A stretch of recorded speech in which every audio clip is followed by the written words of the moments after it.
अस्सलाम वालेकुम, मैं हूं अलीना फारूक शेख और बात करेंगे कल के सुप्रीम कोर्ट से आने वाले फैसले से मुतल्लिक।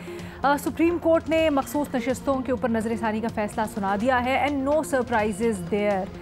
पाकिस्तान तहरीक इंसाफ या सुन्नी इत्तेहाद काउंसिल की जो नशिस्तें थीं, उनका जो सुप्रीम कोर्ट ने फ़ैसला उनसे मुतल्लिक दिया था उसको कलअदम करार देते हुए पेशावर हाई कोर्ट ने जो फ़ैसला दिया था, यानी तनासुब के एतबार से जिन्होंने इलेक्शंस में सीट दी उन पार्टीज़ के अंदर मखसूस नशिस्तों को बांट दिया जाए, वो फ़ैसला दोबारा से लागू हो गया है। अब इस फैसले के क्या इम्प्लिकेशंस होंगे, हमारे तजियाकार इसके ऊपर क्या राय रखते हैं, सब जानते हैं। इसके बाद बड़ी एक शिफ्ट हुई है कौमी असम्बली के अंदर, जो मौजूदा हुकूमत है उसने 2/3 अक्सरियत हासिल कर ली है।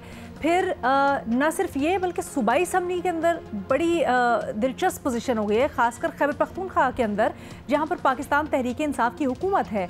लेकिन अब इस फैसले के बाद पाकिस्तान तहरीक इंसाफ की हुकूमत क्या ख़तरे में पड़ सकती है, इसको भी हम डिस्कस करते हैं। एंड ऑफ कोर्स अब कानूनी ऑप्शंस तो एग्जॉस्ट कर चुकी है पाकिस्तान तहरीक इंसाफ सारी, सियासी ऑप्शंस में आगे क्या है उनके पास, ये सब कुछ डिस्कस करेंगे। हमें ज्वाइन कर रहे हैं इसके लिए बेनज़ीर शाह साहिबा, मज़हर अब्बास साहब, इरशाद भट्टी साहब, फ़खर दुरानी साहब भी हमारे साथ मौजूद हैं। फ़खर, आपकी मैं सबसे पहले राय जानना चाहूँगी, क्या ये फ़ैसला जो कल आया है आपके लिहाज से पाकिस्तान तहरीक इंसाफ जो कर सकती थी उसने किया? सारे ऑड्स पाकिस्तान तहरीक इंसाफ के ख़िलाफ़ थे, सारा सिस्टम पाकिस्तान तहरीक इंसाफ के ख़िलाफ़ था, तो ये होना ही था, या आपको लगता है कुछ मुख्तलिफ हो सकता था? शुक्रिया अलीना। इसमें पाकिस्तान तहरीक इंसाफ ने कुछ किया ही नहीं था, बल्कि तहरीक इंसाफ को नवाजा गया था जो 12 जुलाई का फ़ैसला था। और उसकी मैं आपको एग्जांपल दूंगा, जो जस्टिस याया अफरीदी का उस टाइम डाइसेंटिंग नोट था, उसमें उन्होंने बड़ा एक क्लियर और वाजे एक अपना वो दिया था, जो नुक्ता नज़र था वो बयान किया था। ख़ास तौर के ऊपर मैं एक पॉइंट का इसके ऊपर एम्फेसाइज करना चाहूँगा, जो आर्टिकल 187(1) के तहत, जो कंप्लीट जस्टिस के तहत, देखें PTI तो इस पूरे जो मुद्दा था उसमें फ़रीक ही नहीं थी। चाहे वो पेशावर हाई कोर्ट में वो पिटीशन गई, उसमें भी सुन्नी इत्तेहाद काउंसिल थी, सुप्रीम कोर्ट में भी जब आई तो उसमें भी सुन्नी इत्तेहाद काउंसिल थी। तो PTI ने तो कोई अपने जो है वो एग्जॉस्ट किए ही नहीं, जो अपनी तरफ से उनकी ऑप्शंस हो सकती थी। PTI को बैठे बिठाए ये सीटें दे दी गई थी। उस जो फैसला था उसके तहत उस पर जस्टिस याया अफरीदी ने कहा था कि ये जो आर्टिकल 187(1) के तहत जो फैसला दिया गया था उस टाइम, जो 8 रुकनी मेजॉरिटी जजेस का, वो एक over reach of judicial authority थी। और ये जो इस तरह की जो जुडिशल अथॉरिटी है वो नॉर्मली वो कहते हैं कि एक्सरसाइज तब होती है कि जब एक्सेप्शनल सर्कमस्टांसेस हों, और एक्सेप्शनल सर्कमस्टांसेस में भी जब आपके साथ वाज़े तौर के ऊपर नाइंसाफ़ी हो रही हो तो उस टाइम ये एक्सरसाइज की जाती है। और जो मौजूदा उस टाइम केस था उसमें ना तो ये फरीक थे और ना ही कोई उसमें वो एक्सेप्शनल जो सर्कमस्टांसेस थे वो रेज हो रहे थे। तो उस बुनियाद के ऊपर ये जो फैसला दिया गया है, ये जब माजी में जब ये पिछले साल फैसला आया था तब भी इस हवाले से मैंने बात की थी कि ये इसका मुतवक्के तौर के ऊपर जब भी रिव्यू होगा तो ये ज़्यादा जो है वो अरसे तक स्टैंड नहीं कर सकता। वही हुआ, गो कि अब इसमें जो बाकी जो जजेस ने इसमें डाइसेंटिंग या जो अपना अलहदा से वो नोट दे रहे हैं, उसमें भी उन्होंने जो इस फैसले के साथ जो है वो कोई ज़्यादा वो नहीं किया, उसमें डाइसेंट नहीं किया, बल्कि उनकी अपनी अपनी कुछ वजूहात और रीजंस जो है वो सेपरेट रिकॉर्ड करेंगे। एक तो ये हो गया कि जो PTI के साथ क्या इनको कोई इंसाफ या ये कुछ मजीद कर सकते थे? बिल्कुल कुछ नहीं कर सकते थे। इवन जो कल भी अगर आप देखें, जो हामिद खान की तरफ से आर्ग्यूमेंट दिए जा रहे थे और बार बार ये इस हवाले से वो कह रहे थे कि जो रिव्यू के हवाले से जो बेंच है 13 रुकनी बेंच ने ये फैसला दिया था तो उसको 13 रुकनी होना चाहिए था, सेम अगर ना भी हो तो उन्होंने मुख्तलिफ जो है वो जजमेंट्स का वो दिया। देखें उस पर फिर जजेस ने कहा कि जो प्रेसिडेंट्स होते हैं वो अदलिया खुद ही सेट करती है और इस फैसले के जरिए भी एक प्रेसिडेंट सेट हो जाएगा, जबकि जो इसकी माजी की भी कुछ एग्जाम। एक मिनट माजरत, बट आपको लगता है ये सही प्रेसिडेंट है? अगर आप कह रहे हैं प्रेसिडेंट भी सेट हुआ तो बेंच से मुताल्लिक बिल्कुल, इसमें मैं आपको एक एग्जांपल देता हूं कि क्यों और कैसे। देखें 1988 में मोहतरमा बेनज़ीर भुट्टो साहिबा ने, जो ज़ियाउल हक ने 1979 में एक जब ये पॉलिटिकल पार्टीज थी उनको बैन किया था, तो इन्होंने मोहतरमा बेनज़ीर भुट्टो ने 1988 में एक इनको चैलेंज किया था और पिटीशन दायर की थी और उस पर 9 रुकनी जजेस थे। उन्होंने ये एक फैसला दिया था जिसमें पॉलिटिकल पार्टीज के ऊपर जो बैन था हटा दिया गया था और आर्टिकल 17(2) के तहत ये डिफाइन किया गया था था कि कौन कौन लोग जो एक पार्टी के ओहदेदारान के तौर के ऊपर उनको इलेक्ट किया जा सकता है। वो जजमेंट थी, 9 रुकनी जजमेंट थी। उसके बाद 2017 में एक और जजमेंट आती है, वो जस्टिस साकिब निसार की सरबराही में एक जजमेंट आती है जिसमें उन्होंने नवाज शरीफ को पार्टी के सदारत के ओहदे से हटाया था। देखिए 1988 में जो जजमेंट दी गई थी वो 9 रुकनी जजेस थे जिन्होंने ये जजमेंट दी थी, और उसमें उन्होंने ये क्लियरली बताया था कि कोई पार्टी जो ओहदेदार जो कोई भी आर्टिकल 17(2) के तहत वो अहल हो सकता है। जबकि जस्टिस साकिब निसार ने 2001 वाला जो परवेज मुशर्रफ का पॉलिटिकल पार्टीज ऑर्डिनेंस था उसको एक जो है वो उसके तहत इन्होंने 2017 में 3 रुकनी बेंच ने वो 88 वाला फैसला उसको नल एंड वॉइड करार देते हुए। ये मेरे लिए हैरानगी की बात यह है कि फखर साहब आप साकिब निसार साहब की जजमेंट की प्रेसिडेंस दे रहे हैं और वो नहीं, मैं प्रेसिडेंट नहीं दे रहा अलीना, मैं प्रेसिडेंट नहीं दे रहा। मैं आपको ये बता रहा हूं कि एक 9 रुकनी बेंच का फैसले को 3 रुकनी बेंच ने उस टाइम जो है नल एंड वॉइड करार देते हुए वो उसके ऊपर भी सर बड़ी रिजर्वेशंस थी, बट कानूनी चले उसमें जाए बगैर मुझे जरा इसकी सियासी इंप्लीकेशंस भी, बिकॉज ना सिर्फ सुप्रीम कोर्ट का जो फैसला था उसके ऊपर बड़े सवालात थे, पेशावर हाई कोर्ट का जो फैसला था उसके ऊपर उससे ज़्यादा सवाल थे जिसको अब दोबारा से किया गया है। मैं चाहूँगी कोई कानूनी एक्सपर्ट हो और बल्कि तफसीली हमारे पास रीजनिंग आ जाए तो हम ज़्यादा बेहतर तरीके से इसको समझ सकते हैं और आगे ये तफसीली आर्ग्यू कर सकते हैं। सर मुझे ज़रा ये थोड़ा सा समझाएं ना कि पाकिस्तान तहरीक इंसाफ या सुन्नी इत्तेहाद काउंसिल इवन इसके अंदर आपको लगता है कि कुछ कर सकती थी या पूरा सिस्टम उनके खिलाफ था तो वो कुछ नहीं कर सकते थे इस पॉइंट इन टाइम के ऊपर? अलीना इस पूरे पॉइंट और इस वक्त जो है वो पीटीआई वैसे भी कुछ नहीं कर सकती थी। आगे का जो है मैं समझता हूँ मजीद जो है पीटीआई के लिए फ्यूचर कोई अच्छा नज़र नहीं आ रहा। उसकी मैं आपको एक और रीज़न बताऊँ। जो सुप्रीम कोर्ट की तरफ से ये फैसला दिया गया है कि इंसदाद दहशत गर्दी की अदालतें 4 महीने के अंदर जो 9 मई के केसेस हैं उनको मुकम्मल करें। उसमें बेशुमार पीटीआई के पार्लियामेंटेरियंस हैं जो कि नॉमिनेट हैं इन 9 मई के मुख्तलिफ जो मुकदमात हैं उसमें।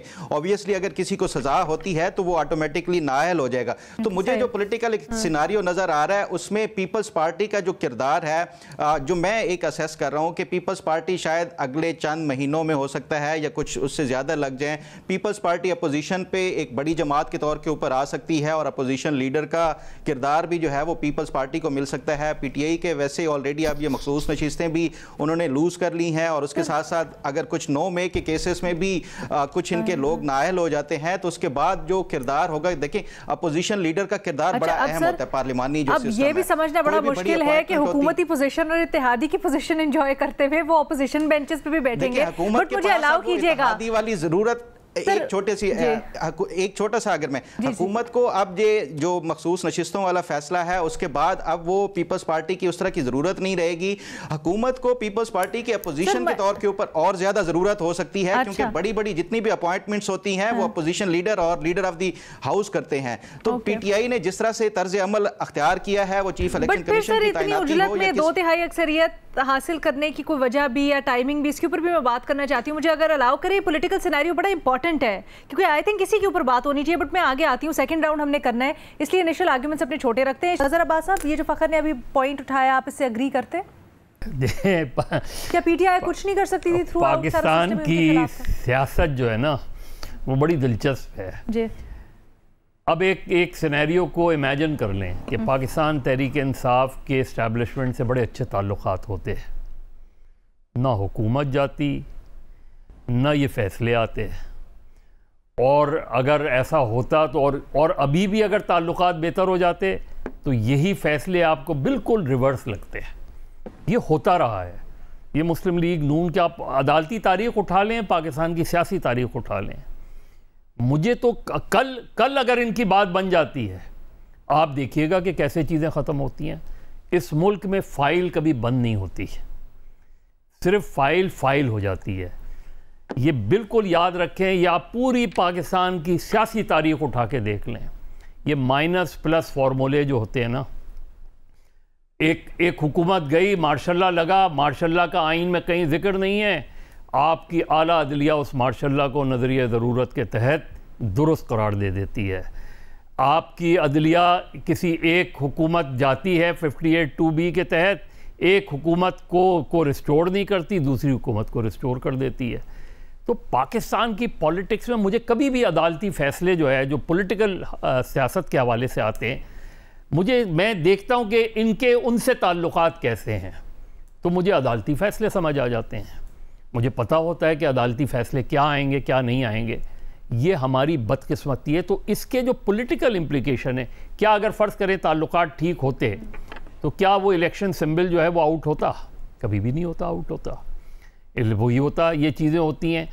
और ये हिस्टोरिकली देखिए, यहाँ अगर आप देखें ना, पीपल्स पार्टी की तारीख उठाए, कौन सा मुकदमा है जो पीपल्स पार्टी पे नहीं कायम हुआ?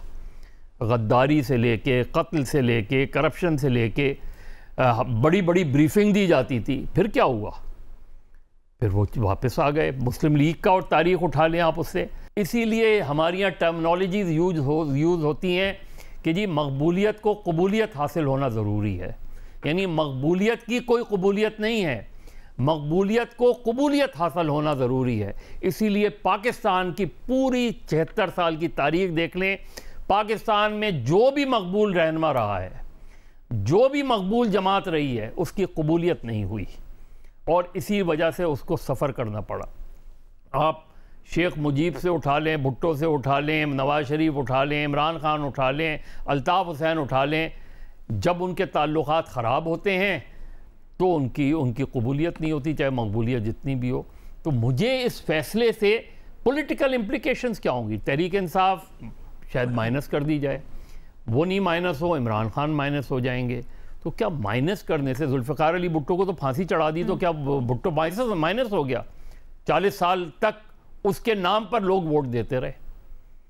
ये जो हमारे तरीक़ेकार हैं कि पॉलिटिकल, आप किसी को दीवार से लगा दें और फिर कल जब वो आपकी बात मान जाए तो आप जो है अपने दरवाजे खोल दें, ये तरीक़ेकार को तब्दील करना पड़ेगा। या तो आप हाइब्रिड निज़ाम लेकर आएँ और हाइब्रिड निज़ाम रखें, तो फिर आप आइन और जमहूरियत को एक साइड में रख दें, या फिर जमहूरियत लाएं। ये सब के लिए, ये इमरान खान साहब के लिए भी है, उन्होंने भी अपने दौर में यही किया। अच्छा, एक चीज़ ये ज़रूर बताइएगा, अभी फ़खर ने भी ये बात उठाई और ये एक ग्रेटर डिबेट का हिस्सा है कि कल जिस तरह से पहले 2 जजेस ने, 13 रुकनी बेंच था इनिशियली, 2 जजेस ने पहले ही अपना फैसला दे दिया था, डिसमिस कर दिया पिटिशंस को, कल एक ने रिक्यूज़ कर लिया, उसके बाद 10 रुकनी बेंच हो गया। 13 रुकनी बेंच का फैसला 10 रुकनी बेंच कैसे ओवरटर्न कर सकता है? मैं तो इसकी पॉलिटिक्स को देखता हूँ। देखिए, जुडिशल जितने भी आप बड़े फैसले उठा के देख लें, उसके अंदर आपको कहीं ना कहीं पॉलिटिक्स नजर आएगी। उसमें लीगल माइंड्स नहीं नजर आता मुझे, उसमें पॉलिटिकल माइंड्स नजर आते हैं, पॉलिटिकल प्रेशर। मजीद इसके ऊपर बात करते हैं ब्रेक के बाद। वेलकम बैक शाद भट्टी साहब। मैडम शेख, आईनी बेंच का फैसला पीटीआई की मखसूस नशिस्तें पीटीआई से लेकर बाकी जमातों में बांट दी जाएं, एक अफसोसनाक फ़ैसला है, एक अजूबा फ़ैसला है, एक मुतनाज़ फ़ैसला है। मैडम शेख, पहले बल्ला, फिर मैंडेट और अब मखसूस नशिस्तें ले ली गई हैं। मैडम शेख, काजी फ़ायज़ी साहब बेंच का शुक्रिया कि पीटीआई से एन इलेक्शन से पहले बल्ला लिया। इसी फ़ैसले ने ये कल वाला फ़ैसले को जन्म दिया है। मैडम शेख, 26वीं आईनी तरमीम का शुक्रिया। 26वीं आईनी तरमीम से पहले सुप्रीम कोर्ट कह रही थी कि मखसूस नशिस्तें पीटीआई की हैं। 26वीं आईनी तरमीम के बाद सुप्रीम कोर्ट का आईनी बेंच कह रहा है कि पीटीआई की मखसूस नशिस्तें पीटीआई की नहीं हैं। मैडम शेख, 13 रुकनी बेंच जो आपने सवाल उठाया, 2 जज उठ गए, समात जारी रही। एक और जज गुज़श्ता रोज़ खुद पर इतराज़ होने पर जस्टिस सलाउद्दीन उठ गए, बेंच टूट गया। बेंच टूटने का एतराज़ मुस्तरद हुआ। 10 जज साहबान, 13 जज साहबान का फ़ैसला, समात जारी रही, फ़ैसला आ गया। मैडम शेख, ये ज़हनों में रहे कि ये मैंडेट किसका था। मेरे ख्याल है मेरे आईनी बेंच, मेरी सुप्रीम कोर्ट, मेरे काबिल एहतराम जजेस, सबको पता था कि ये मैंडेट किसका है, ये मखसूस नशिस्तें किसकी थीं। पीटीआई से बात सुन्नी इत्तेहाद कौंसिल की तरफ किन हालात में गई, पीटीआई किन हालात में थी, पीटीआई ने कितनी कोशिशें की पार्टी इंतखाबात की, इलेक्शन कमीशन का किरदार, पीटीआई के तस्दीक शुदा 39 अरकान को भी मखसूस नशिस्तें ना मिली। मैडम शेख, बात हो रही थी, अभी फ़खर कह रहे थे तहरीक इंसाफ की और इमरान खान की। पहले बता चुका हूं कि अपोजिशन लीडर बिलावल भुट्टो ने बनना है और आगे जाके क्या होना है। लेकिन बात तहरीक इंसाफ की नहीं है, बात इमरान खान की नहीं है, मैटर नहीं करते। बात है पाकिस्तान की, बात है पाकिस्तान के पार्लिमानी निज़ाम की, बात है पाकिस्तान की जमहूरियत की, बात है पाकिस्तान की वोट की इज्जत की, बात है अदलिया के वकार की। मैडम शेख क्या कर लेंगे? पीटीआई माइनस हो जाएगी, कोई बात नहीं। क्या हो जाएगा? अब क्या है कि कौमी असम्बली में 13 सियासी जमातें हैं, हुक्मरान इत्तेहाद 8 जमातों पर मुश्तमिल है। हुक्मरान इत्तेहाद के पास 208 नशिस्तें थी। इस फैसले के बाद हुक्मरान इत्तेहाद के पास 224 का फिगर क्रॉस हो गया। मतलब हुक्मरान इत्तेहाद के पास आ गई 2 ताई अक्सरियत। क्या फ़र्क पड़ेगा? 27वीं आईनी तरमीम आ जाएगी, 28वीं आईनी तरमीम आ जाएगी, 29वीं आईनी तरमीम आ जाएगी। इस फैसले के बाद केपी हुकूमत में अली अमीन गंडापुर के सर पर भी तलवार लटक रही है। अली अमीन गंडापुर को 93 अरकान की हमायत हासिल है, जिनमें 58 अरकान पीटीआई के हैं, जबकि 35 अरकान आज़ाद हैं। इस फैसले से पहले अपोजिशन की 5 जमातों के 27 अरकान थे। इस फैसले के बाद अपोजिशन के अरकान 53। केपी सदा अक्सरियत के लिए 73 अरकान की ज़रूरत। मतलब अब 35 अरकान अहमियत इख्तियार कर गए, आज़ाद जो हैं। मतलब आज़ाद इधर उधर हुए, हुकूमत इधर उधर हो जाएगी, तो क्या फ़र्क पड़ जाएगा? अली अमीन गंडापुर की भी हुकूमत चली जाएगी। मैडम शेख, क्या इस फैसले के बाद अदलिया का वकार बुलंद हुआ है? क्या इस फैसले के बाद वोट की इज्जत बुलंद हुई है? क्या इस फैसले के बाद पार्लियामेंट का तकद्दुस बुलंद हुआ है? क्या जमहूरियत इस फैसले के बाद जिंदाबाद हुई है? क्यों हमारे लोग कहते हैं कि हमारी अदलिया जो है पहले ही 140वें मुल्क, 40 मुल्कों में से 128वें मुल्क पर है? क्यों बाहर की दुनिया कह रही है कि जमहूरियत तनज़ली का शिकार है? क्यों यहाँ वोट की इज्जत मजाक बन चुकी है? मैडम शेख, आखिरी बात, दुनिया भर में कोई नज़ीर नहीं मिलती कि एक जमात की नशिस्तें अदालत के हुक्म पर दूसरी जमातों में बांट दी जाएं। ये नशिस्तें हैं, मखसूस नशिस्तें हैं, या माले गनीमत है? क्यों? कहाँ कोई आइन में लिखा है कि ये नशिस्तें एक की और दूसरों में बांट दी जाएं? इन सब सियासी जमातों को भी आखिर पर सलाम, जो ये मखसूस नशिस्तें लेंगी। पाकिस्तान जिंदाबाद, पाकिस्तान की जमहूरियत जिंदाबाद, पाकिस्तान की अदलिया जिंदाबाद, पाकिस्तान की वोट की इज्जत जिंदाबाद। ठीक है भट्टी साहब, आपने जो सारे पॉइंट्स उठाए, काश वैसे 2018 में भी जब बात करते थे ना आप उठाते, लेकिन इस वक्त जो आप पॉइंट हम बात कर रहे हैं और उठा रहे हैं उसकी अपनी जगह फिर भी वैल्यू है। हम इसके ऊपर बात करेंगे। बेनज़ीर शाह साहिबा का भी तज्जिया रहता है और फ़खर साहब की सबसे एक मुनफरिद राय सामने आई है अभी तक, उसके ऊपर भी बात आफ्टर ब्रेक। वेलकम बैक जी। कल के फैसले के ऊपर तज्जिया तबसरा कर रहे हैं हम और फिर आगे जाके इसके पॉलिटिकल सिनेरियोज को भी इवैल्यूएट करेंगे, क्या हो सकता है। बेनज़ीर शाह साहिबा, इनिशियल टेक अवे आपका कल के फैसले के ऊपर क्या है? अलीना, मैं इस केस में बहुत क्लियर हूँ कि ये केस जो था वो पीटीआई के बारे में कभी था ही नहीं। ये केस था उन वोटर्स के बारे में जिन्होंने डिस्पाइट जो पीटीआई के साथ किया वो फिर भी निकले और उन्होंने पीटीआई को वोट दिया। मैं इसके कानूनी पहलू पे बात नहीं करूंगी, उस पर बुकला बेहतर बात कर सकते हैं। मैं जरा ब्रॉडर कॉन्टेक्स्ट पे आज जरूर बात करना चाहूंगी कि ये जो, और मैं इस पर काफी देर से सोच रही थी, लेकिन मेरे ख्याल से आज वक्त है कि इस पे बात की जाए कि ये जो हमने एक बोथ साइडिज्म अपनाई हुई है, जहां पे हम कहते हैं कि देखिए पीटीआई भी तो ऐसे करती थी, अब ये भी ऐसे कर रहे हैं, तो ऐसा तो चलता ही रहता है, कभी वो इक्तदार में होते हैं कभी वो इक्तदार में होते हैं, और हम इसको जस्टिफाई करते हैं। पीटीआई ने जमहूरी निज़ाम को बहुत नुकसान पहुंचाया, ये एक फैक्ट है।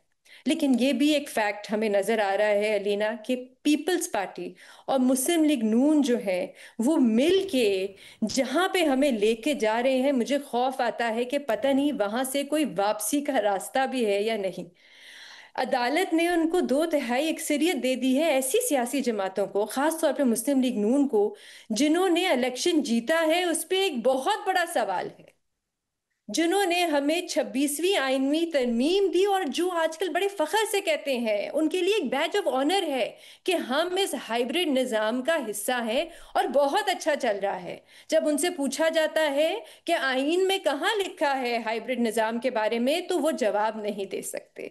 ये जो बहुत सी जमहूरी पसंद आवाज़ें हैं अभी भी हमारे मुल्क में, मैं ज़रा खुल के आज बात करूंगी, जब उनसे आप बात करते हैं तो वो आगे से कहते हैं, कुछ लोग आपसे कहते हैं कि देखिए अभी वक्त नहीं है रेजिस्ट करने का, मौका आएगा शायद आगे जाके, अभी नहीं, अभी बिल्कुल एक स्टेट कैप्चर है।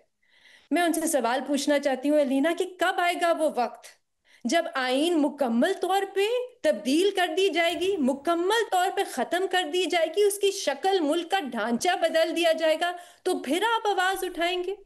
क्योंकि मेरी राय में तो अलीना आज है वो वक्त जब इस किस्म के फैसले आ रहे हैं, जब आपके कुछ बहुत बहादुर जजेस हैं जो खुल के कह रहे हैं कि हम पे दबाव डाला जा रहा है, उनका हमें साथ देने की जरूरत है। जब डिजिटल स्पेस में आवाजें बंद की जा रही हैं कानून साजी से, जब इस किस्म के फैसले आ रहे हैं जो लोगों से उनके बुनियादी हकूक ले रहे हैं, ये कोई पहला फैसला तो नहीं है। मिलिट्री कोर्ट्स का फैसला देख लें, ये रिजर्व सीट का देख लें, तो आप मुझसे इस बात पे इत्तेफाक करेंगे या नहीं, लेकिन मेरी राय में अलीना हम एक पॉइंट ऑफ नो रिटर्न की तरफ जा रहे हैं। पीटीआई ने बहुत नुकसान किया और बिल्कुल मैं ये बात मानती हूं कि पीटीआई का दौर बहुत मुश्किल था सिविल सोसाइटी के लिए, सहाफियों के लिए जो सच बोलना चाहते थे, लेकिन हमें अपना पॉइंट ऑफ पर्सपेक्टिव नहीं खोना चाहिए, हमें अपने असूल नहीं भूलने चाहिए। जहां जिस तरफ हम जा रहे हैं, ये जो हमारी ट्रैजेक्टरी है, ये टेक्निकलिटीज की क्या बहस है कि उन्होंने ये नहीं किया तो उन्होंने वो नहीं किया और तफसीली फैसला आएगा तो देख लेंगे। ट्रैजेक्टरी, जिस रास्ते पे हम जा रहे हैं, वो सबको नजर आ रहा है कि हम किस तरफ जा रहे हैं। तो मुझे ये खौफ आता है कि ये जो पॉइंट ऑफ नो रिटर्न है, कि अगर हम इसी रास्ते पे चलते रहे तो पता नहीं हमें वो मौका भी मिलेगा रेजिस्ट करने का, कुछ रह भी जाएगा रेजिस्ट करने के लिए नहीं। और मैं क्योंकि एक सहाफी हूं, तो सहाफियों का और सहाफत का एक चौथा सतून कहा जाता है जमहूरियत में। क्यों? क्योंकि हमारी बहुत बड़ी जिम्मेदारी है कि हम लोगों को सच बताएं, हम ये टेक्निकलिटीज में ना पड़े, हम ये बोथ साइडिज्म ना करें कि वो भी ऐसे करते थे तो ये भी ऐसे करते हैं, ऐसे ही चलता रहता है। नहीं, यहाँ पे हमें रियासत बार बार बता रही है, ये दोनों सियासी जमातें हमें बार बार बता रहे हैं कि जब ये इनको मेजॉरिटी जो मिल गई है, इससे वो क्या करेंगे, वो उस हद तक जाएंगे जिस हद तक जा सकते हैं इस हाइब्रिड निजाम को खुश करने के लिए। तो हम अगर अभी नहीं आवाज उठाएंगे, अभी रेजिस्ट नहीं करेंगे और इन टेक्निकलिटीज में फंस जाएंगे, तो अलीना मुझे नहीं पता वो कब मौका आएगा। 100 बातों की एक बार, 2 wrongs don't make a right। लेकिन फखर साहब is very happy with the decision. Bhatti साहब, मैं आपको देख रही हूँ। भट्टी साहब, अगर आप एक सेकंड, भट्टी साहब मुझे आप नजर आ रहे हैं, कुछ कहना चाहते हैं? अगर आप मुख्तसर सा फिर मैं फखर का जवाब आपसे अगर लेने आ जाऊं। सिर्फ नहीं, मैं मुख्तसर सा फखर से माजरत के साथ मुख्तसर सा आपका एक चंद जुमले अगर आप इजाजत दें तो। सर, अगर मैं फखर की बात लेके फिर आपके पास आ जाऊं तो ज्यादा बेहतर हो जाएगा। डिस्कशन आगे इस तरह से ले जाते हैं सियासी। कर लें। Thank you sir. कर लें। फखर साहब प्लीज मुख्तसर रखिएगा, टाइम बड़ा कम है। देखिए अलीना, ये आइडियलिज्म की बात जो है ये एक बड़ी अच्छी चीज़ होती है, लेकिन जो आइन और कानून में ये आइडियलिज्म या जो इस हवाले से मैं नहीं समझता कि ये कानून या आइन इसके हवाले से दिखता है। देखें, पहली बात ये है कि ये भट्टी साहब ने भी कहा, बेनज़ीर ने भी कहा कि जो कुछ मुल्क के अंदर हो रहा है बड़ा ही अनफॉर्चुनेट है और बड़ा सब कुछ जो है वो हाइब्रिड निज़ाम, इसमें कोई शक नहीं हाइब्रिड निज़ाम है और जो कि नहीं होना चाहिए और बिल्कुल गलत है। लेकिन देखें, जो ये सिलसिला कहाँ से शुरू हुआ, पीटीआई के इंट्रा पार्टी इलेक्शन से शुरू हुआ कि पीटीआई ने अपने जो पार्टी का इंट्रा पार्टी इलेक्शन, जो कि इलेक्शन कमीशन की रिस्पॉन्सिबिलिटी है पॉलिटिकल पार्टीज को रेगुलेट करना, वो बार बार कहते रहे। पीटीआई क्या करती रही, इंट्रा पार्टी इलेक्शन को डिले करती रही, बार बार जो है वो स्टे ऑर्डर्स लेती रही। क्या इसमें इलेक्शन कमीशन का कसूर था या इसमें सुप्रीम कोर्ट का कसूर था या दीगर सियासी जमातों का कसूर था? इंट्रा पार्टी इलेक्शन नहीं हुआ, गलत हुआ, जिसकी बुनियाद के ऊपर उसको चैलेंज किया गया, उन्हीं के पार्टी के लोगों ने चैलेंज किया, जिसके बुनियाद के ऊपर इलेक्शन। टेक्निकलिटीज हैं, ये तब क्यों याद आ जाती है, जड़ तक ये तब क्यों याद आ जाती है जब अनबन होती है, आप पसंद नहीं होते हैं ये टेक्निकल। देखें, टेक्निकलिटीज अगर आप मतलब इसका मतलब है आप कानून के जो भी अंधाधुंध वो करते जाएं और उसके बाद आप अपने जो एक के हमारे साथ जमहूरी तौर के ऊपर रवैया ठीक नहीं है तो हम जो भी खिलाफ वर्जी टेक्निकलिटीज की बुनियाद के ऊपर करते रहें वो हमें माफ कर दिए जाए। ऐसा बिल्कुल भी नहीं हो सकता कि आप कानून की खिलाफ वर्जी करते जाएं और फिर उसके बाद कहें क्योंकि जमहूरियत यहाँ पे आइडियल नहीं है इसलिए हमारे साथ ये जुल्म हो रहा है। ये आप इस तरह की जो है, देखें, कानून में या आइन में ये इसकी किसी हवाले से गुंजाइश नहीं होती। हमेशा जो अदालत में केस सुना जाता है, आप मतलब एक बड़ी जज्बाती सी तकरीर करके अदालत के सामने जो है वो कह दें खुद को कि मैं बड़ा बेकसूर हूं या मैंने ऐसे कुछ सर्कमस्टांसेस में ये काम किया है जिसकी बुनियाद के ऊपर, तो क्या आप अदालत जो है वो आपको माफ कर दे? पेशावर हाई कोर्ट ने जो फैसला दिया था आप उससे इत्तेफाक करते हैं कानून और आइन की रूह के ऐन मुताबिक? देखें, बिल्कुल कानून और आइन के बिल्कुल मुताबिक है। इलेक्शन कमीशन का जो फैसला था, जिसकी बुनियाद के ऊपर पेशावर हाई कोर्ट का फैसला था। देखिए, अगर आप इंट्रा पार्टी इलेक्शन ही नहीं करा रहे और गलत करा रहे हैं तो उसकी बुनियाद के ऊपर क्या इलेक्शन कमीशन क्या कहता है? और कल वो 10 बेंच वाला तो आपने जवाब दिया। अब भट्टी साहब की बात लेते, फिर आई थिंक थोड़ा सा कंफर्टेबल कर लेते हैं माहौल को। भट्टी साहब की बात लेके फिर आपस में इंटरजेक्ट भी कर सकते हैं, हम लोग एक दूसरे को जवाब दे देंगे। भट्टी साहब।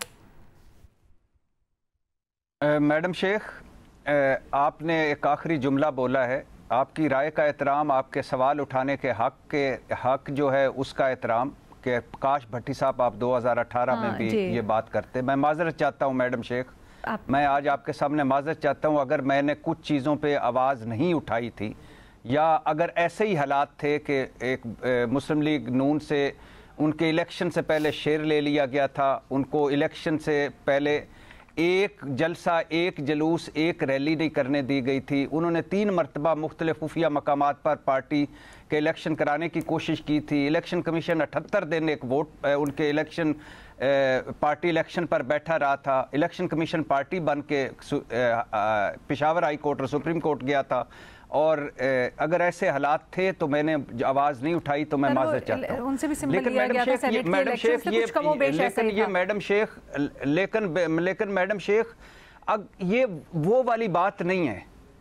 मैं भी गलत हो सकता हूँ, आप भी गलत हो सकती हैं, इमरान खान साहब भी गलत हो सकते हैं, पीटीआई भी गलत हो सकती है, और हमारे ये फैसले भी गलत हो सकते हैं।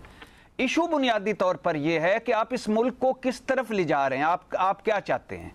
आप ये जो मुस्लिम लीग और पीपल्स पार्टी जो मिसाके जमहूरियत करके हमें सर पे बिठाते थे, 26 नुकात पीडीएम के और असली और वदिया जमहूरियत और मिसाके जमहूरियत दोनों का, और क्या ये दोनों का सिर्फ आपस में मिसाके जमहूरियत है, इसमें कोई जमहूरियत तीसरी तरफ नहीं जाती?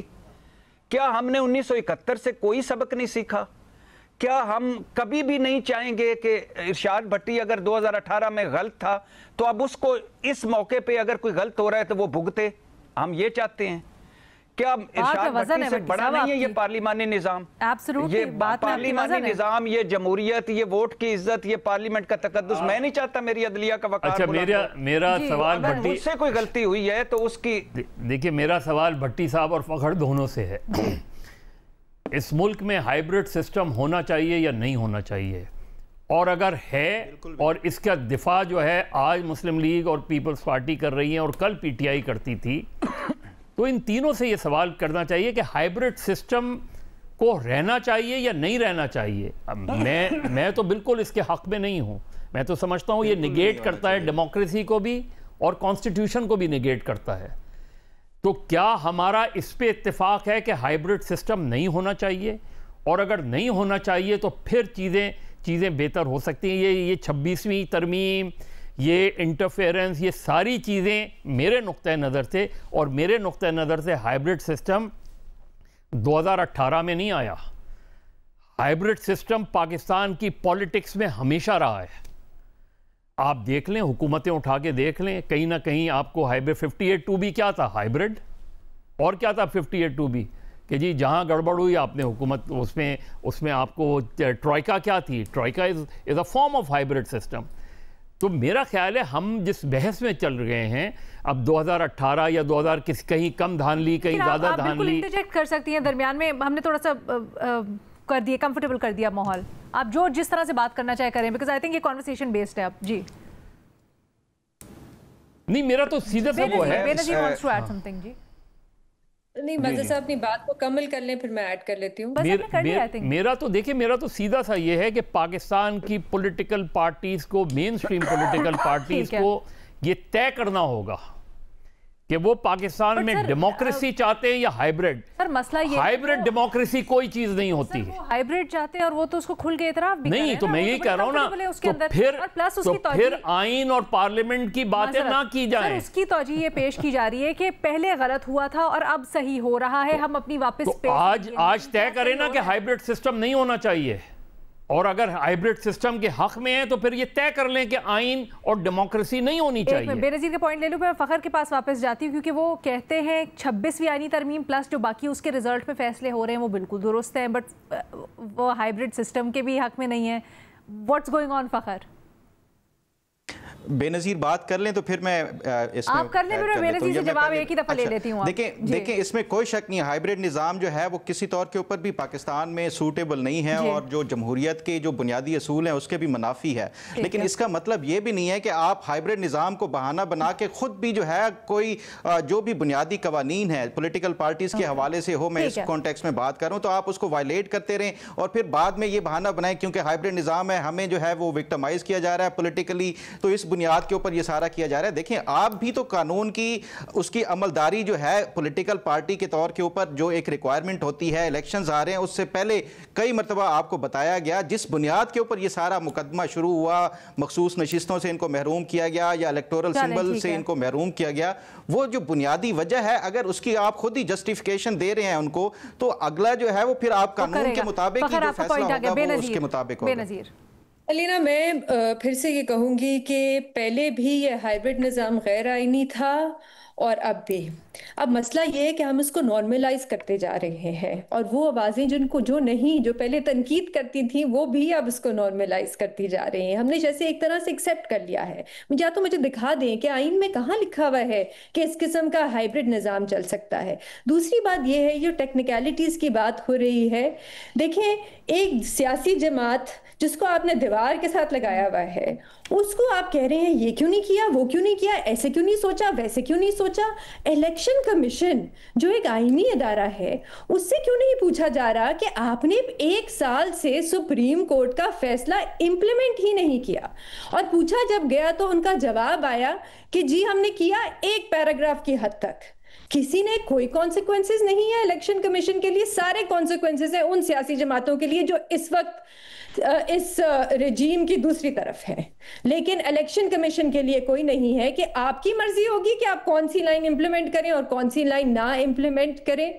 तो अलीना, मैं फिर से कहूंगी कि ये एक केस का मसला नहीं है, ये ब्रॉडर कॉन्टेक्स्ट में देखें। हम सबको नजर आ रहा है कि हम किस तरफ जा रहे हैं और अब इस पूरे निजाम को आईनी कवर दिया जा रहा है, कानूनी कवर दिया जा रहा है। और हमने देखा है हमारे मुल्क में कानून रिपील नहीं होते, आइन बहुत मुश्किलों से तब्दील होता है। तो इसलिए अगर हम अभी आवाज नहीं उठाएंगे तो फिर शायद हमें मौका नहीं मिलेगा। आई थिंक फ़खर की राय बिल्कुल अलग, बट हमारे पैनल की अक्सरियत और कल से हम जितने की बात कर रहे हैं, किससे बात कर रहे हैं, उनकी भी अक्सरियत ही राय यही है कि ये फ़ैसला, इसकी कानूनी आइनी जस्टिफिकेशन नहीं मिलती है और इसके जो सियासी इम्प्लिकेशंस हैं वो भी बहुत। बस जाते जाते एक छोटी सी बात भट्टी साहब बता दें, क्या अब पाकिस्तान तहरीक इंसाफ के पास कोई सियासी ऑप्शंस भी बचे हैं? क्या उन्होंने कोई इसके ऊपर हिकमत अमली अभी सोची है?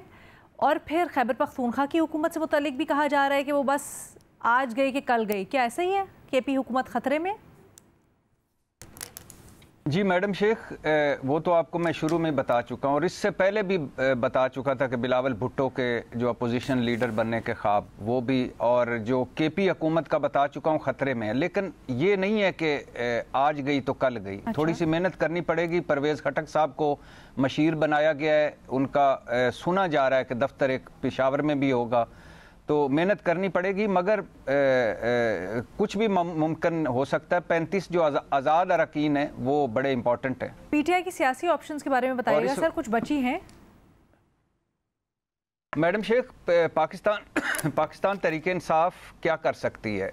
26वीं आईनी तरमीम के बाद पाकिस्तान तहरीक इंसाफ सिर्फ एहतजाज कर सकती है असम्बली के अंदर और असम्बली के बाहर, बस इसके अलावा कोई ऑप्शंस उनके पास नहीं बचा। चले, मेरा ख्याल है ये टॉपिक एक दिन अलग से पूरी नशिस्त रखनी चाहिए। मज़े साहब भी इसके ऊपर कुछ कहना चाहते हैं, बट हमारे पास प्रोग्राम में आज वक्त इतना ही है। इसी के ऊपर कंक्लूड करते हैं कि इस फैसले से मुतल्लिक जो ब्रॉडर कंसेंसस है वो यही है कि फ़ैसले की कोई आनी कानूनी जवाज़ नहीं नज़र आ रहा और फ़खर दुरानी साहब इससे अग्री नहीं करते हैं। वो समझते हैं कि एक टेक्निकल गलती थी पाकिस्तान तहरीक इंसाफ ने की और अब उसका खमियाजा उसको भुगतना पड़ रहा है। कल जो फैसला हुआ है बिल्कुल लिजिट है। अपनी राय का आप इजहार कीजिएगा सोशल मीडिया प्लेटफॉर्म्स के ऊपर। हमें इजाज़त दें, अल्लाह हाफ़िज़।